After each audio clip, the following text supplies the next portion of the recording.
Tablets are usually either too expensive or too weak to be useful, but this new one, it might just hit the sweet spot. Big screen, huge battery, stereo speakers, all under a budget price. So let's check if it's actually worth your money. This is the Infinix Xpad 20, recently launched, and I've been testing it to see if it's good for streaming, gaming, or just everyday stuff. Let's break it down in simple words. First up, the design. It's thin at just under 8 millimeters, not too heavy at around 500 grams, so you can hold it for a while without feeling tired. It's got a simple but clean look, and yes, you do get a SIM slot, which is a nice bonus if you want data on the go. Now to display. This is where most people will care. It's an 11-inch IPS LCD with 90 Hz refresh rate. The colors look fine, brightness goes up to about 440 nits, which is okay for indoor use, but under direct sunlight, it can struggle a bit. Still, for Netflix, YouTube, or even schoolwork, it gets the job done. Performance is handled by the Helio G88.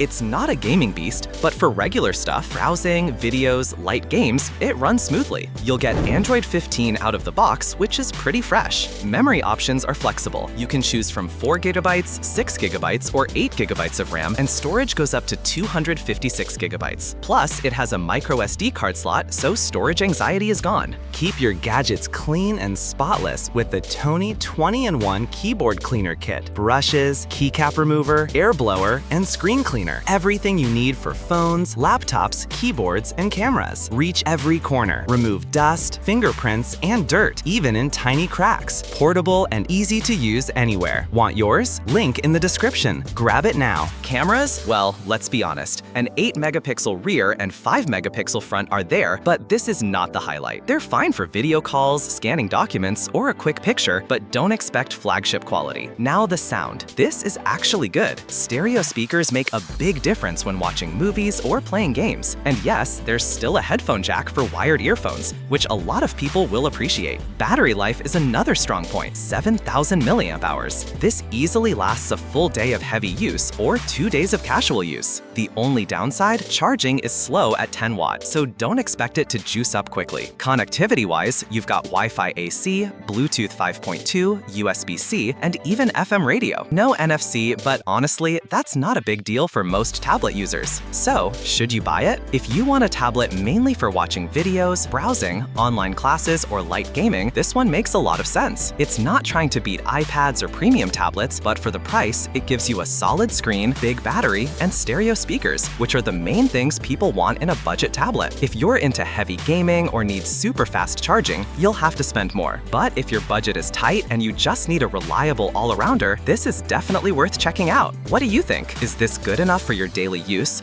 or would you still prefer saving up for something more powerful? Let me know in the comments.